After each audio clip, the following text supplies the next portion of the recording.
চুঁচুড়ায় petrol পাম্পের পাশে হোটেলে ধোঁয়া, অল্পের জন্য বড় দুর্ঘটনা এড়াল।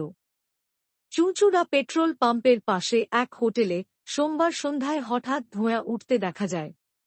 স্থানীয় সূত্রে জানা গেছে, হোটেল বন্ধ করার সময় মালিক অসাবধানতাবশত মোমবাতি জ্বালিয়ে রেখে চলে যান।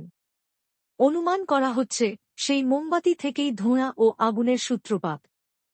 ঘটনাস্থলটি পেট্রোল পাম্পের একেবারে পাশে হওয়ায় এলাকায় আতঙ্ক ছড়িয়ে পড়ে।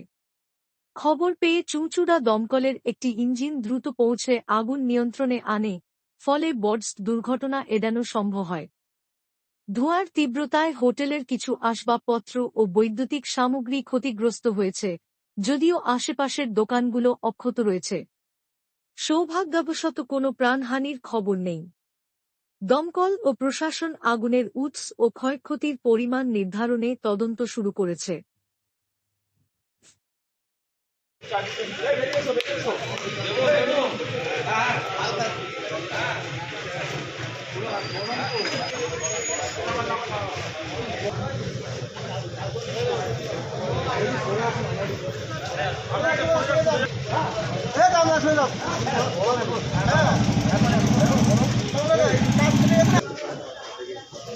এই ফ্যানটা হাত না দিয়ে আমরা এদিকে ঠান্ডা করে দিচ্ছি।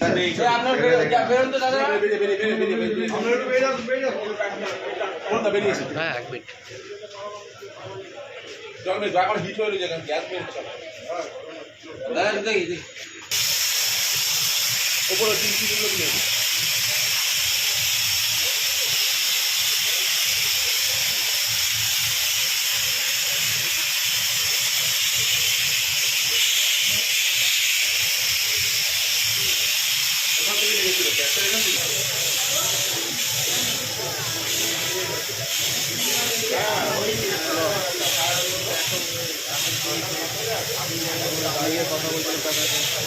প্লাস্টিক পুড়ে গেছে। এই মিক্সিটা বার করো, মিক্সিটা বার করলে ঠিক আছে, এগুলো অসুবিধা নেই। বলছি মিক্সিটা ভালো মিক্সি তো? হ্যাঁ হ্যাঁ হ্যাঁ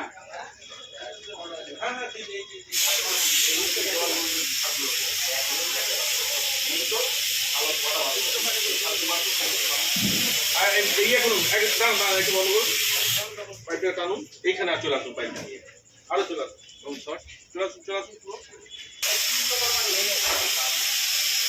মাকে একটু বিদ্যুৎ দিন হালকা করে এই উপর দিয়ে। হ্যাঁ, এবার আস্তে আস্তে ওই দিকটা চলে যান, যত হয়ে যাচ্ছে চেয়ার চেয়ার শুরু সব দেওয়ালে এই ওপরটাকে নিয়ে নিন যতটা পারবেন, যতটা পারবেন করে দিন, তারপর ওই দিক থেকে এই দিকটা মেরে দেবেন।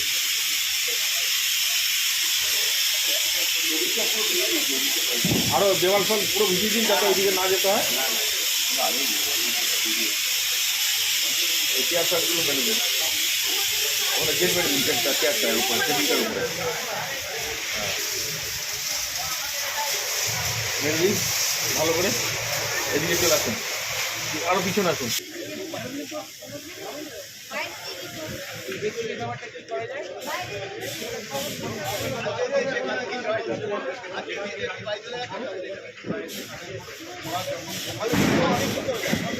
কিছু ভিতরে ছবিটা দিও না।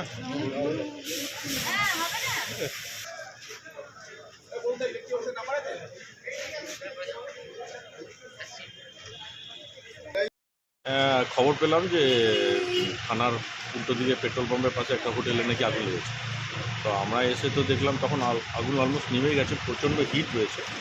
সেক্ষেত্রে আমরা হিটটাকে অবজার্ভ করলাম, আমরা একটা 1 গেট ইউজ করলাম, তাতে করে হিটটা কিছুটা কমে গেল। আর বাকিটুকু এমনি ন্যাচারাল ওয়েতে কমে যাবে।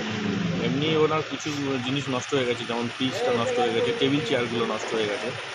তা আমি ওনাদের সঙ্গে কথা বললাম, তাতে গ্যাস থেকে কিছু হয়নি, এটা উনি এনশিওর করলেন। তাতে বুঝতে পারলাম মোমবাতিগুলো লাগিয়ে রেখে গেছিলেন। উনি বলছেন যে বিকেলের দিকে মোমবাতি জ্বালিয়ে রেখেছি, ওখান থেকে হলো ওনার ধারণা হচ্ছে মোমবাতির থেকে কোনোভাবে একটা জায়গায় লেগেছে এবং সেখান থেকে বেড়ে গেছে। এবং এখন আর কিছু নেই, মোটামুটি সব ক্লিয়ার আছে। অনেকটা বড় ঘটনা থেকে বড় ঘটনা হওয়ার জায়গা সেরকম ছিল না, যেহেতু জায়গাটাই ছোট, কিন্তু হয়তো আরও বেশি পরিমাণে পুরোটাই পুড়ে যেতে পারছে। যাই হোক, সেটা একটা ভালো দিক আর কি। তার নাম স্যার? দেবাশিস বিশ্বাস, OC station officer, Hooghly fire station. ছিলাম তারপর কে এসে বললো, আমারই ছেলে বললো, বলে দোকান আগুন ধরে গেছে, ছুটে এসে এই অবস্থা। কটা মোমবাতি জ্বালিয়েছিলেন? মোটামুটি 6 পিস। ওটা কি ইলেকট্রিকের কাছেই দিয়েছিলেন? কিন্তু একটা পুড়ে গেছে বোর্ড। ইলেকট্রিকের সঙ্গে কোনো সংঘর্ষ মোমবাতি দিয়েছিল, কোনো ইলেকট্রিকের টুনিমুনি কিচ্ছু ছিল না। হঠাৎ আচ্ছা, কী ক্ষতি হলো দেখলেন? সবই তো, চেয়ার, টেবিল, পাখা, দেয়াল, ফ্রিজ টিজ সব গেছে। আগুন থেকে অনেকটা দূরে বেঁচে গেছে, ফ্রিজ পুড়ে গেছে। হ্যাঁ, ফ্রিজটা বাইরে। আপনার নাম? আমার নাম অরূপ ঘোষ।